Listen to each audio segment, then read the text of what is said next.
ये वीडियो में मैक्रोन ये कहते हुए नजर आ रहे हैं कि मेरा एक दोस्त है यानी डोनाल्ड ट्रंप, जो कहता है ड्रिल बेबी ड्रिल, यानी जगह जगह पे खुदाई करो और तेल निकालो तेल। और ऐसे तेल के दीवाने इस वक्त ट्रंप हुए हैं और तेल पर कब्जा करने के लिए न जाने कहां कहां भिड़ जा रहे हैं। पर मैक्रोन ने कहा कि हमें ड्रिल करने की जरूरत नहीं है, हमारे पास है प्लग बेबी प्लग, यानी हमें सिर्फ प्लग जोड़ना है और बिजली का प्रवाह चालू। क्यों कहा इन्होंने इसलिए कहा क्योंकि फ्रांस ने न्यूक्लियर रिएक्टर्स पर बहुत ध्यान दिया है और यहाँ की बहुत ज्यादा बिजली की आपूर्ति न्यूक्लियर रिएक्टर से होती है, जो एक लंबे समय तक बिजली की आपूर्ति कर सकता है। अब इस बिजली का इस्तेमाल आने वाले समय में बहुत ज्यादा होने वाला है। एनर्जी के लिए डोनाल्ड ट्रंप भी यूं ही नहीं भाग रहे हैं, एक डर से भाग रहे हैं, क्योंकि आने वाला समय बहुत ही ज्यादा एनर्जी की मांग करेगा। चाहे एडवांस चिप बनाना हो, एआई में काम करना हो या फिर और कोई चीज हो, आने वाला समय इसी के लिए बहुत ज्यादा अपनी मांग को रखेगा। अब इस बीच भारत यहाँ फ्रांस के साथ मिलकर पूरे खेल को बदल रहा है। जानेंगे, अभी अमेरिका ने एक बहुत ही खास एडवांस एआई मॉड्यूल को बंद किया, तो वहीं दूसरी तरफ फ्रांस में जो ऐलान हो रहे हैं वो ऐलान गेम बदलने वाले हो रहे हैं।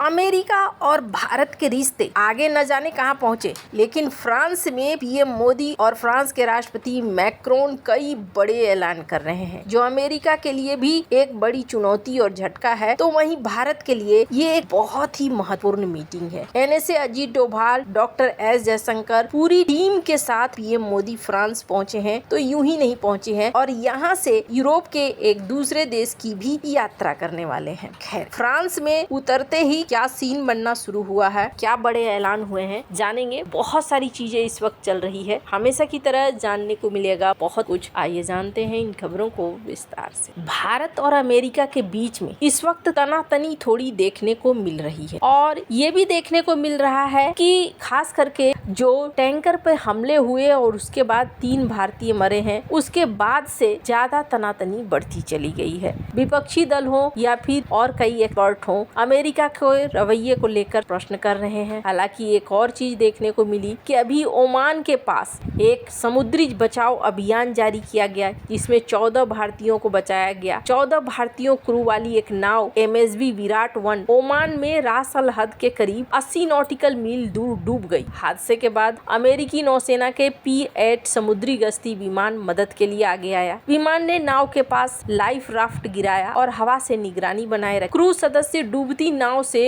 लाइफ राफ्ट के जरिए सफलता के साथ बाहर निकल गए। नाव के डूबने की वजह बताई जा रही है इंजन में खराबी। नाव डूबने के बाद सभी 14 नाविक सुरक्षित रूप से राफ्ट पर चढ़ गए। अमेरिकी नौसेना से मिली जानकारी के अनुसार समुद्र में इमरजेंसी की स्थिति पैदा हुई थी और तब जाकर 14 भारतीय क्रू सदस्यों को सफलतापूर्वक जहाज से निकाला गया और बचाया गया। इंडियन नेवी भी यहाँ मदद के लिए जा रही है। ईरान और ओमान के समुद्री तट पर लगातार तनाव बना हुआ है और इस तनाव के बीच में ये एक्शन हुआ है।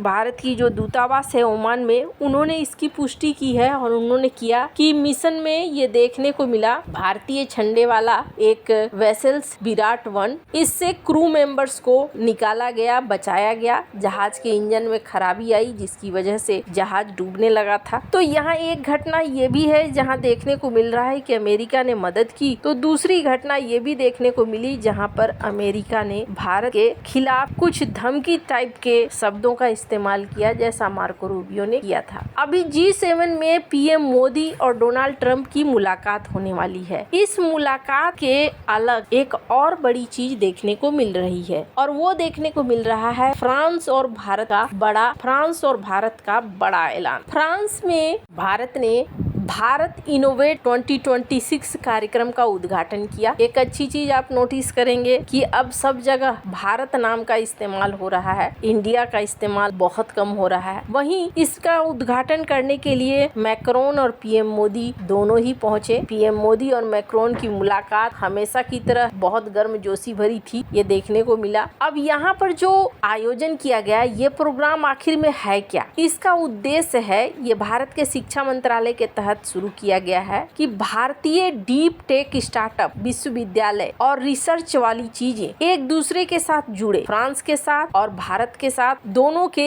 टेक्निकल स्टार्टअप्स एक दूसरे के साथ जुड़े, हाई लेवल की यूनिवर्सिटी एक दूसरे के साथ जुड़े और निवेशक यहाँ पर जुड़े। अभी 500 से अधिक निवेशक यहाँ पर जुड़े हुए हैं। और किन इलाकों पर फोकस है? Artificial intelligence, semiconductor, space technology, biotechnology, advance computing, energy technology, health care innovation, advance manufacturing. PM Modi ने अपना भाषण यहाँ दिया और इन्होंने क्या कहा, स्क्रीन पर इस वीडियो को सुनिए। और आज हमें बहुत खुशी है कि भारत इनोवेट्स की शुरुआत भी हम फ्रांस के साथ कर रहे हैं। मैं अपने मित्र प्रेसिडेंट मैक्रो का इस अवसर पर यहां आने के लिए बहुत बहुत आभार व्यक्त करता हूं। प्रेसिडेंट मैक्रो अभी भारत यात्रा के दौरान आपने कहा था कि इस सदी की चुनौतियों के समाधान के लिए भारत और फ्रांस को एक साथ आगे आना होगा। पीएम मोदी ने अपने कई भाषणों में बात को साफ साफ तरीके से रखा कि इनोवेशन भारत के डीएनए में है। वहीं मैक्रोन की बात करें तो मैक्रोन ने भी भारत के स्टार्टअप और टेक्नोलॉजी इकोसिस्टम की प्रशंसा की। स्क्रीन पर आप इस वीडियो को देख सकते हैं। Then persuade some talents to join them. So, dear Prime Minister, I would like to congratulate you, of course, for being here, but also because a few days ago you've become the Prime Minister with the longest serving time since the independence of India.